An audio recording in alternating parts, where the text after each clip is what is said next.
Good afternoon, everyone. My name is Lauren Heitzman. I'm a sixth-term Inside Wire Apprentice and an employee of O'Neill Electric. I'm a proud member of the IBEW Local 48 here in Portland.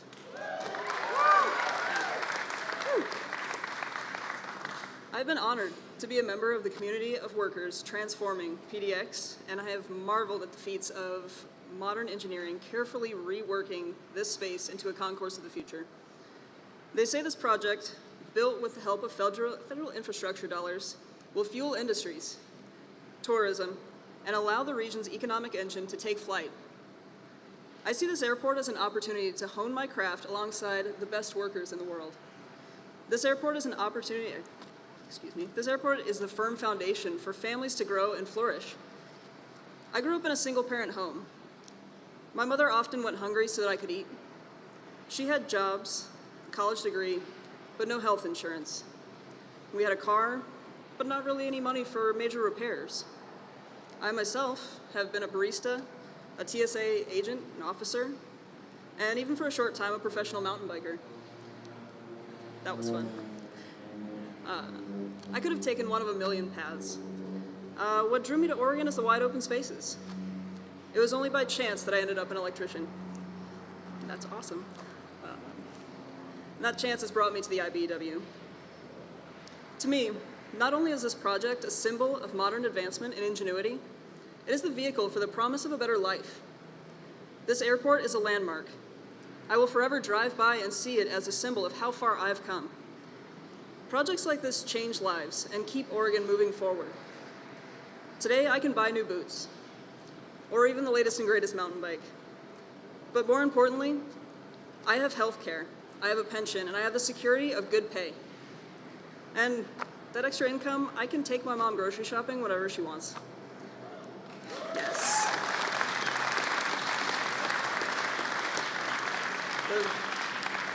The financial security that I have to take care of my family is what's important, and that's what this job means to me.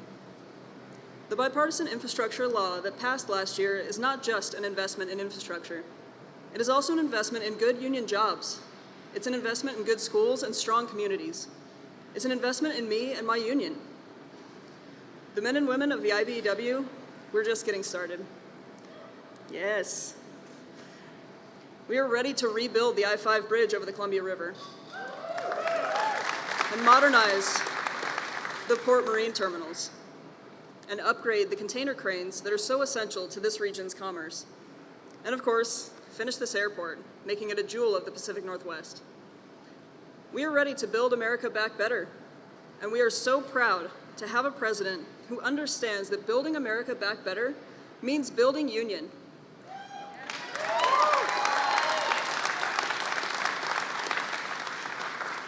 And now, it is my absolute honor to introduce you to the President of the United States, President Joe Biden.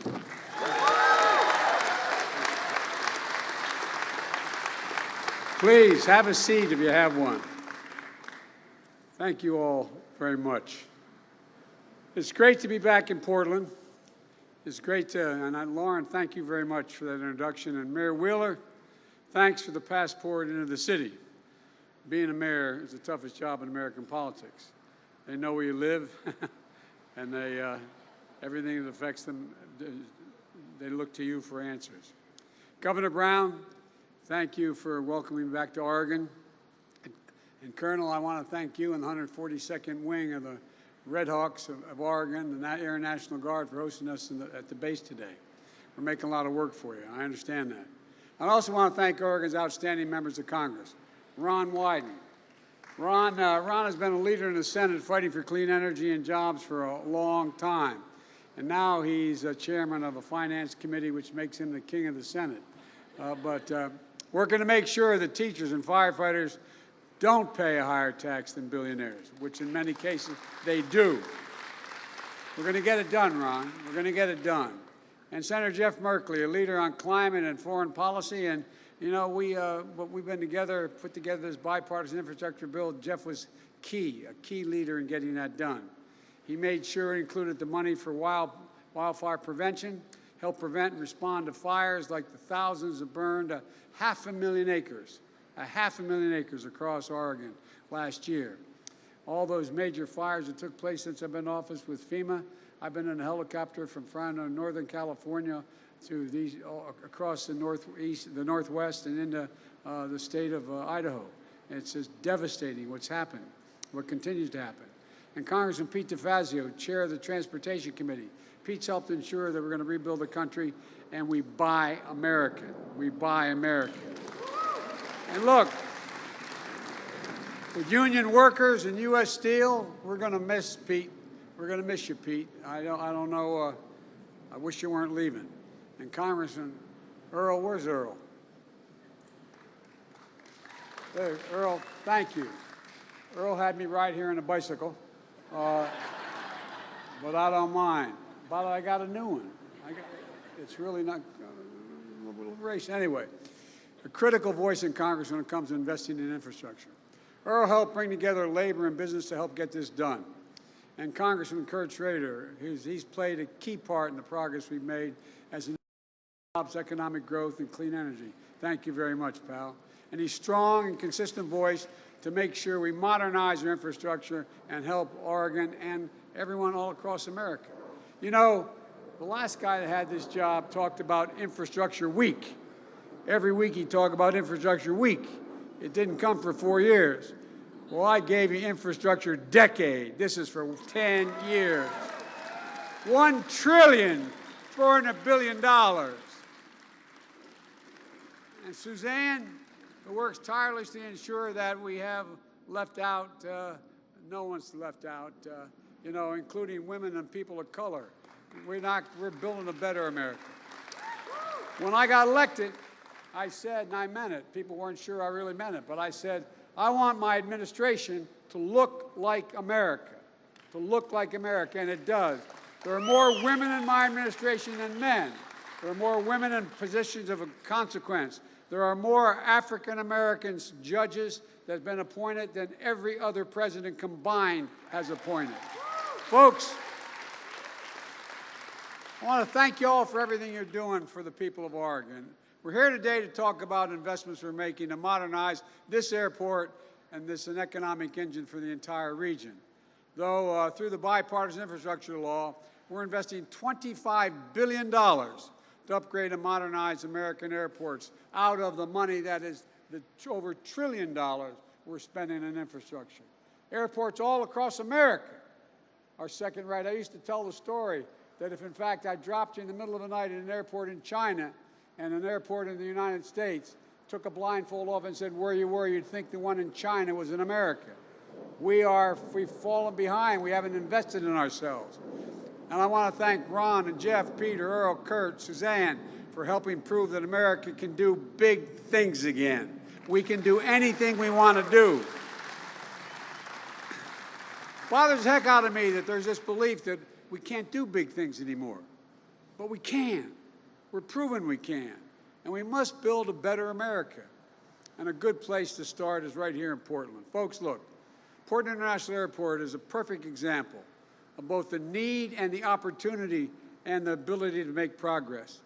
I don't have to tell you that it's an essential economic engine for the entire region, not just Portland. A lot of folks may not know it, but this airport employs 10,000 people.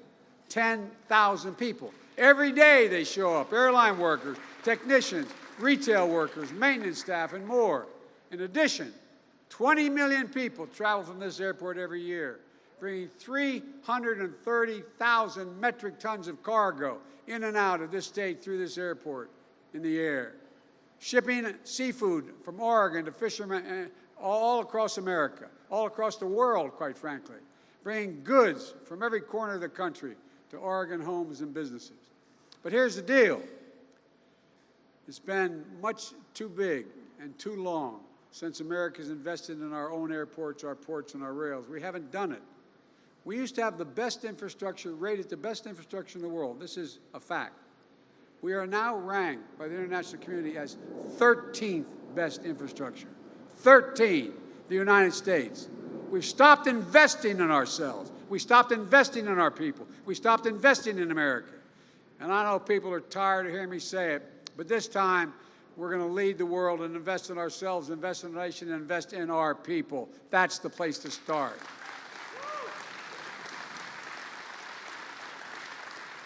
People kind of forget it. America invented modern aviation. But like I said, we've allowed our airports to lag far behind our competitors. I remember when I was vice president, I was flying into New York to make a speech, and I landed in New York in Air Force Two in LaGuardia Airport. As I was walking through the terminal to get out to the vehicles, there was a sign on an escalator going to one of the gates saying that out of order, fixed in 2 months. Not a joke. The United States of America, and one of the leading cities in the world, and it had a sign saying the escalator to the gate would take 2 months to be fixed. At that time, I said it took the average person, dropped them off, as I said, in LaGuardia or anywhere else, they'd wonder where in God's name they were. But look, they probably think they weren't in America if they didn't know better. But folks, by the way, LaGuardia I caused a bit of a stir because I said it publicly what was happening. And guess what? The governor and legislature decided they had to change things. And they invested $4 billion into one of the great destinations of the world, New York. The whole point of telling this story is I realize I'm preaching to the choir as we need to invest in American airports and here in Oregon. As I said earlier, through the Bipartisan Infrastructure Bill, which I might add, I wrote the original one with my own paw. I wrote it, sat down and wrote it, because I was convinced there was no other answer other than begin to invest in our country again. And we're investing $25 billion this year to modernize American airports all across this country and across this state, not just here. That includes $211 million this year in Oregon, $42 million being delivered this year alone, not just to modernize PDX, but for 50 additional airports across Oregon, because you got more than one, as you all know. And that's in addition to the $20 million we invested in PDX last year. Look, here's just some of what this investment will do. First, thanks to Ron Wyden and Jeff Merkley and Earl, excuse me. I know. You can call me Bidden, Joe Bidden. Helping deliver a more resilient, state-of-the-art runway. You know, I don't have to tell you, anyone here in Oregon, it sits on a major earthquake zone. And in fact, you had a 0.4 magnitude earthquake strike not far from here just 2 days ago. Imagine what would happen if that earthquake struck closer to the airport. It wouldn't just threaten lives, it would threaten to shut down the local economy for a heck of a lot longer than 2 months it takes to fix an escalator. Folks, but your senators and congressmen are looking out for you. They fought to dedicate $3.75 million in the last month's omnibus bill to build a resilient runway here at PDX. The project is being modeled on the engineering of an airport that I happened to visit in Japan that remained operational in the face of a devastating earthquake and tsunami in 2011, successfully evacuating families and moving life-saving supplies because their runway was resilient. It was built resilient in the first place. Best of all, extensive research shows that every dollar we invest in our resilience of your runway will save $50 down the road by keeping this airport operational, safe, and efficient. But that's not all we're doing. You're in the midst of a $2 billion renovation to build a cutting-edge main terminal. I just saw an incredible components of that terminal being constructed. 392,000 square feet of roof being built out of what's known as mass timber, advanced engineering, wood design that you're pioneering right here in Oregon. And it won't just stay in Oregon. Almost every single piece of wood being used was substantially harvested from local forests. You can point to any beam, and the folks building it can tell you where it came from. Best of all, this project will support more than 1,250 good-paying jobs constructing the terminal. Over 95% of the construction is being done by union workers. Union.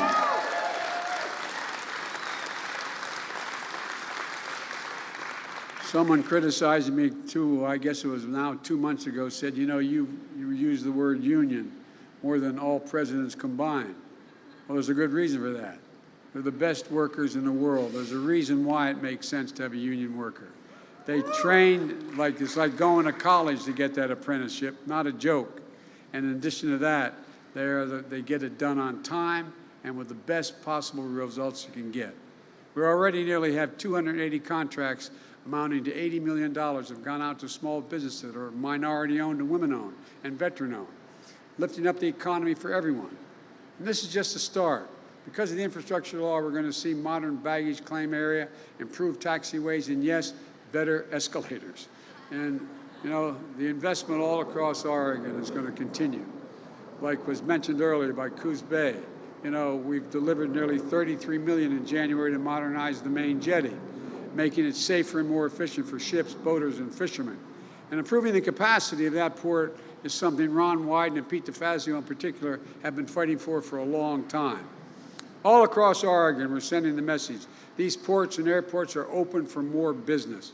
And we're sending the same message about your roads and your bridges.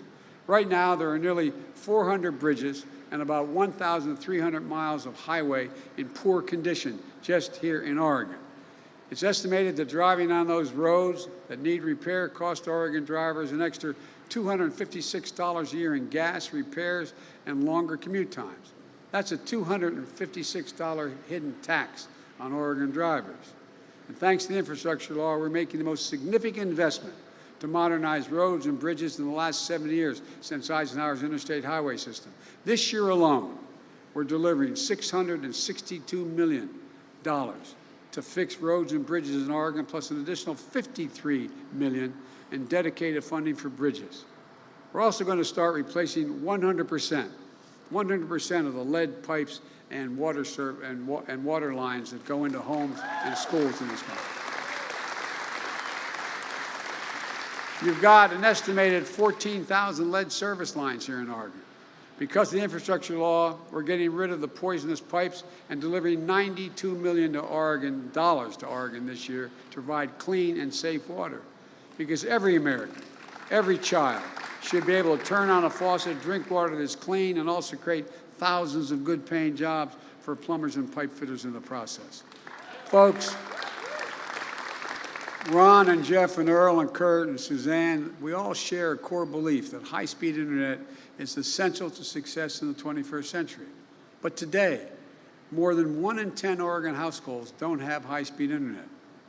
And this law delivers $100 million to Oregon to make high-speed internet affordable and available everywhere in the state, urban, suburban, and rural, creating jobs for union technicians laying down those broadband lines. Never again should a parent have to sit in their car, drive to McDonald's parking lot, sit there with their child to get online so they can do their homework, which was happening during the pandemic.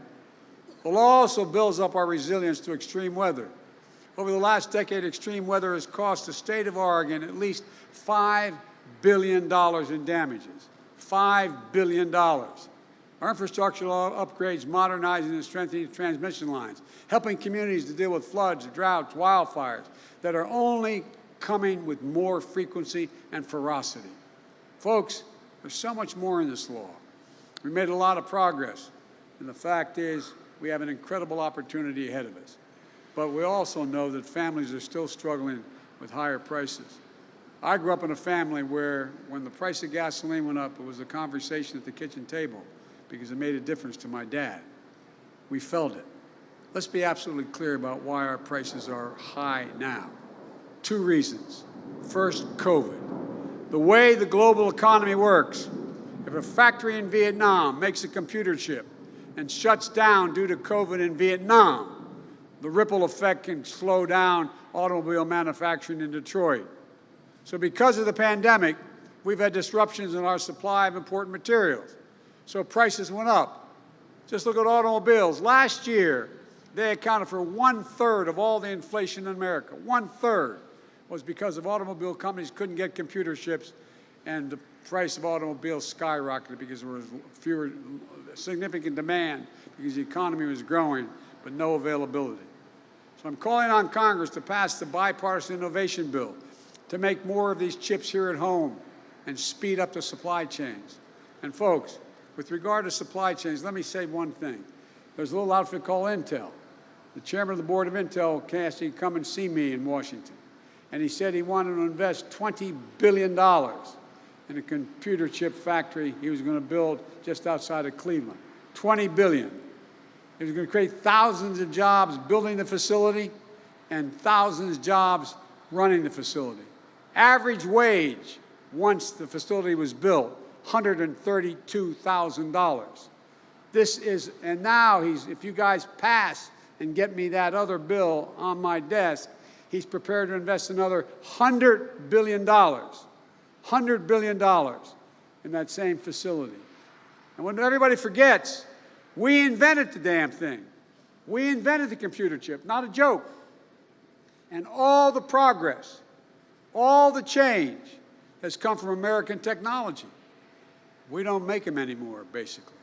But now we're changing that. The second big reason for inflation is gas prices. And it's Vladimir Putin's gas price increase. Putin's invasion of Ukraine has driven up gas prices and food prices all around the world. We saw that in the most recent inflation data. Last month, 70% of the increase in inflation was a consequence of Putin's price hike because of the impact on gas and energy prices. And doing everything I can to bring down the price to address Putin's price hike. That's why I authorized the release of 1 million barrels per day for the next 6 months from our Strategic Petroleum Reserve.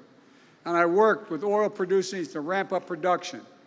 I coordinated the release with our partners all around the world because I spent a lot of time with them. And they agreed, over 30 countries agreed to release 60 million additional barrels over the same for another 240 million barrels over the next 6 months. The largest collective reserve release in history.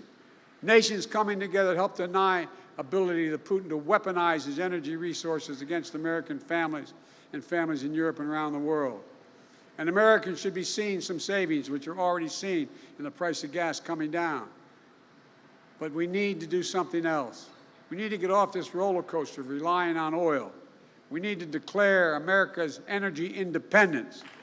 We need to accelerate our path to clean, renewable energy that includes adoption of adaptation of electric vehicles like cars, trains, school buses, and transit. We found new battery technology that is just amazing. Beyond gas prices, I've called on Congress to move immediately to lower the cost of families' utility bills, prescription drug costs, while lowering the deficit and reducing inflationary pressures. Folks, give you one example. There's over 200,000 children in America with type 1 diabetes. They need that vial of insulin all the time. If they don't get it, you know what the average cost for that is nationwide? $647.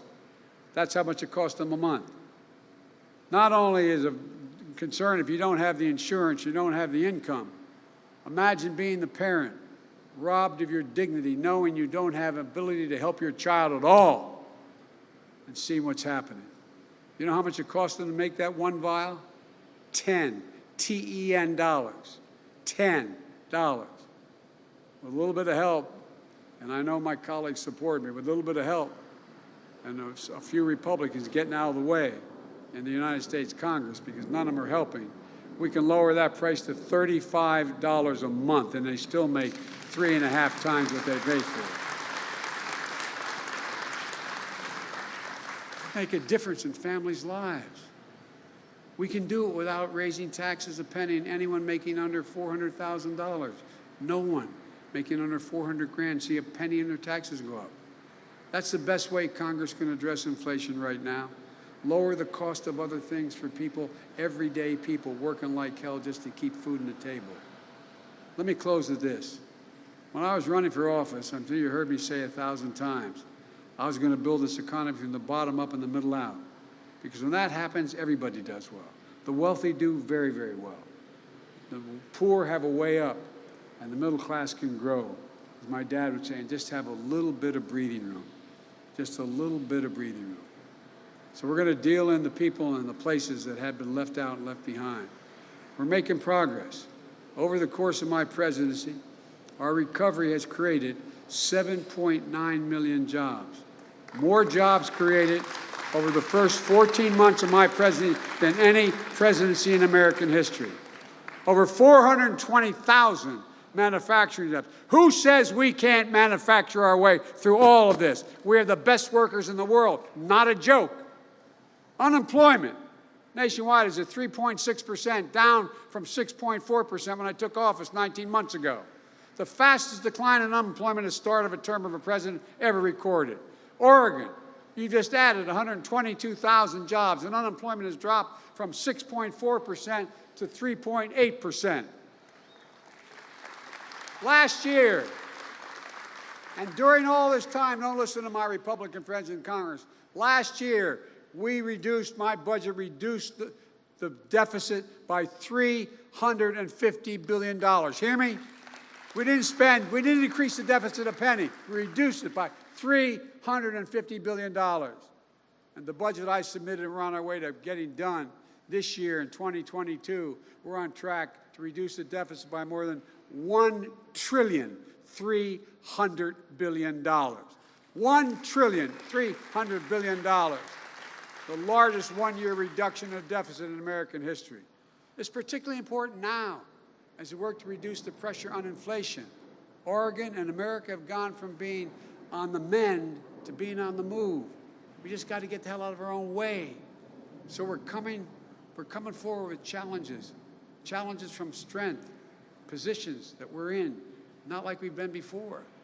I'm more optimistic about America's potential today than I've been any time in my career. And I've been doing this job in national politics for a long time. Because I see a future that is without a limit. I mean, this is the United States of America, for God's sake. We're the only nation in the world. This is a fact. Look it up. The only nation in the world that's come out of every crisis stronger than when we went into the crisis. Stronger. Every single time. I was with Xi Jinping. I've traveled with 17,000 miles with him and spent more time with any other world leader over a total of, I think, and we're up to 90-some hours of talking or meeting together over the last 6-7 years. And we were in the foothills of the Tibet, and he asked me, he said, I had a translator and he had a simultaneous translator. And he said, can you define America for me? This is a true story. He repeats it. I said, yeah, I can, in one word. And he looked at me. I said, what do you mean in one word? I said, possibilities. Anything's possible in America. Anything's possible. And that's what we're going to do today. Do what we are capable of doing. Stop feeling sorry for ourselves. Get the hell up and take this country back in a way that we lead the world again, because we can do it. We're on the way to doing it. And with the help of your delegation, we're going to get it done. I mean it. There's nothing beyond our capacity. God bless you all, and may God protect our troops. Thank you, thank you, thank you. Appreciate it.